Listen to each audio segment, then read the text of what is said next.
So today's video is a little different. I'm going to be doing a Q&A to those of you who submitted questions. I'm going to be answering questions that you guys submitted on my Instagram stories. I thought this would be fun to do. I've only done one of these and it didn't seem to do that well with you guys, but it was a long time ago, so we're gonna retry and see if this could be a fun way for you guys to get to know me. And literally just reading through questions. I mean, there's a lot that were submitted, so we're gonna just go ahead. This question says, how should I replenish minerals after a sweaty hot Pilates class? I love this question because there's so many amazing ways to do this. My favorite one would be coconut water, because coconut water is literally, we call it nature's Gatorade. It's full of electrolytes. It's really gonna hydrate you. It's incredible. Another way to do that would literally be taking a little bit of Celtic sea salt and adding it to water. So let's say you don't have access to coconut water or it's too expensive. This is such a good trick. Like, some people even will drink a little bit of salt water in the morning. Of course, always be careful if you have high blood pressure, but sea salt can really do wonders here. I actually have a video that I filmed fully on hydration, and one part of it is just about supplements or drinks you can do for hydration. So I'll link that below for anyone who wants more info on that. Okay, next question. Why are you still single? You have all the qualities. Are you into Persian men or all the variety? Well, I'm not single, but I did date one Persian guy when I was 27, and I'm not against Persian guys. You know, I don't really have a preference. It's all about the person. How to maintain a good eating schedule even while working. So I think this is all about food prep. So right now, a lot of us are working from home, but you know, when the world goes back to normal, or for anyone who is actually working in the office, it's all about food prep. I don't personally like to food prep like actual meals in Tupperware, because I don't know what I'm gonna be in the mood for on Wednesday. If it's like Sunday night, I don't like eating the same thing every day, but I love to food prep by like cooking in bulk. So like, you know, I've talked about this a lot. It might sound like a broken record, but cooking a big batch of quinoa, cooking a big batch of like black beans, washing and cutting all of your fruits and veggies and having them ready to go. Just having everything accessible so you can just grab and go. Like today I'm gonna make a salad and I've already got some cut up and washed celery and tomato, and I'm gonna add some black beans, or you wanna add some quinoa and a little veggie stir fry for dinner. It's just so easy to have everything ready to go. So food prep would definitely be my answer there. Okay, I like this question. It says, do you always eat alternatives, in quotes? For example, dairy, pasta. I think this is a really good question because I'm constantly sharing like alternatives in videos and like eat this, not that. And a lot of times this is really to be informative so that I can share these ideas with you. It doesn't mean that I'm completely sticking to it all the time. I definitely eat normal pasta, especially when I'm like going out to a really nice Italian restaurant.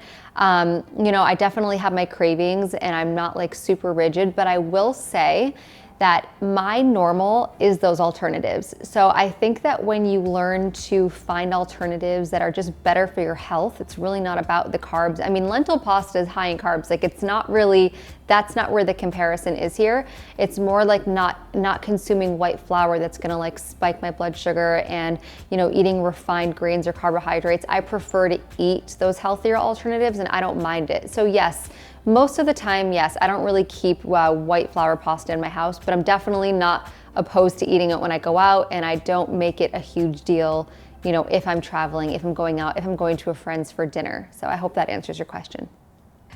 Who's your all-time fave singer? I don't actually have a favorite singer, although it used to be Dave Matthews Band. I was obsessed when I was in high school, but now I'm actually more into DJs. So one thing most people don't know about me is I'm a huge deep house girl. Like, I love deep house. I love like European DJs. So I'm not as big on like going to a concert, but I'm more of a DJ girl. Fun fact. What made you want to go to pharmacy school?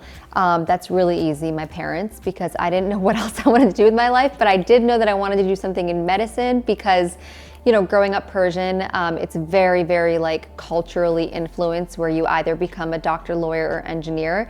So I just didn't see any other path. There was like, what else was there? A teacher, like an accountant, like there weren't that many jobs. I don't know, not like there weren't that many jobs, but it just wasn't as accessible. Social media wasn't really a thing yet. So that's why I went to pharmacy school. Also because she, you know, they were like, this is a great job for women. You know, you can work 4 days a week and still like be a mom at home. And I kind of thought that career was just more like a necessity and not something I necessarily would have a passion for. I just really thought that my life would be more about like being a mom and having a family. And then when I started working as a pharmacist, as most of you know, I didn't like it.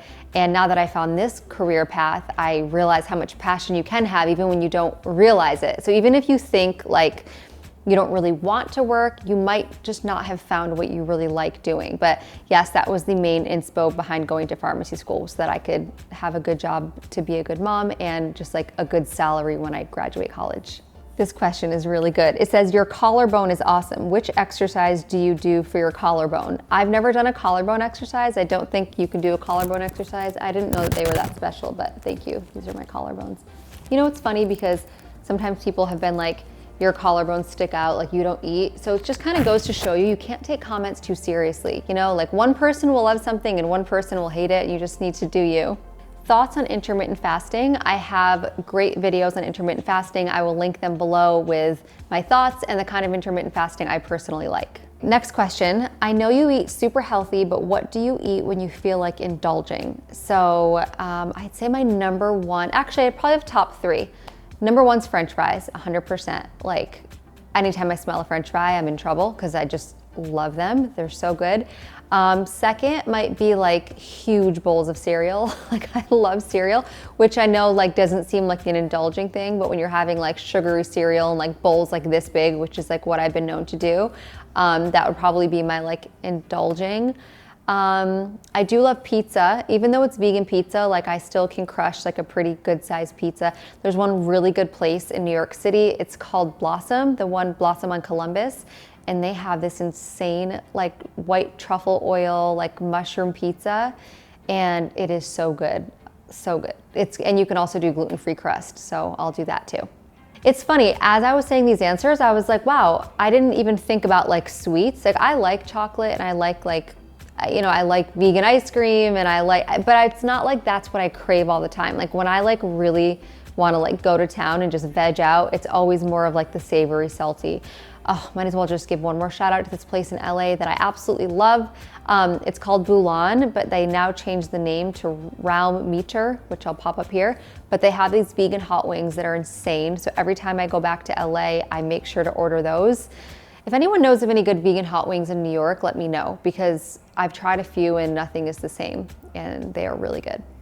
Which food do you recommend when you have hormone imbalance? I actually have a video on hormone imbalance too that I'm gonna link below, but my biggest recommendation here would be to eat organic, clean, whole foods, non-GMO, because when you're ingesting other hormones that other animals have been given, like that's just gonna make yours even worse. And you have to remember that you're not just what you eat, you're what you ate. You know, you're what your food ate as well. You're taking in everything that they were given as well. And so many animals, I mean, cows aren't supposed to like produce that much milk for their entire life. So you have to imagine the amount of hormones that they're given that goes into the dairy products you're eating. So, you know, shopping local, eating organic food. A few foods that I would recommend, I would recommend looking into adaptogens. So adaptogens are really incredible. They're plant-based, and it's basically just herbs that help you balance your own hormones and make you feel in balance. They're actually very powerful, so I always say to talk to your doctor before starting any. Ashwagandha is really great for balancing thyroid. Maca is really great for balancing your stress hormones. Saffron is an amazing, incredible spice. Persians like constantly use it. We use it in our food. If you ever see Persian rice, it looks yellow on top. Best story ever, by the way. I took one of my American friends to a Persian restaurant and she thought it was cheese, like shredded cheese on the top, but it's just the saffron that makes the rice look yellow. This has been really good for premenstrual symptoms, for even regulating your period. Parsley is also really good for regulating estrogen, so you could try any of those as well. Also, Four Sigmatic, you guys know I love that brand. All of their coffees have adaptogens in them, so if you want like an easy way to incorporate it, that could be really good too. Okay, last question. This is a good one. Do you ever wish / daydream you were doing another career than the one you're doing now?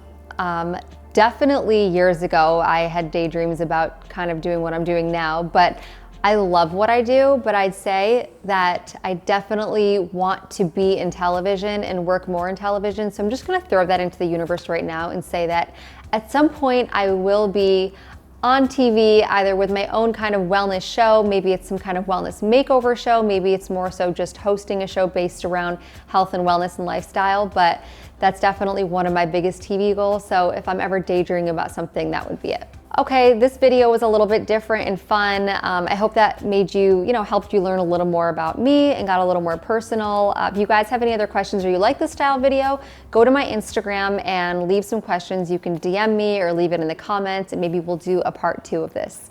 I hope you guys are all doing amazing and please like, comment, and subscribe and I'll see you soon.